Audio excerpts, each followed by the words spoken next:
So, ito na po sir yung ating unit. Ayan. Nilagyan natin ng nitrogen. Ayan. Tingnan natin kung naasan yung mga leak. Ayun po. Parang ang dami. Ito, meron rin dito, sir. Ayan o. Meron Sa to. loob yan, oh. Ito, ang dami. Isa dito. Ito. Tapos meron pa rito. Sa loob yan. Ihiga mo nga konti. Ganyan. Yan, yan.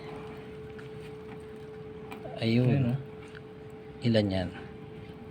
Nandito siya sa gitna eh. Ayan nga oh.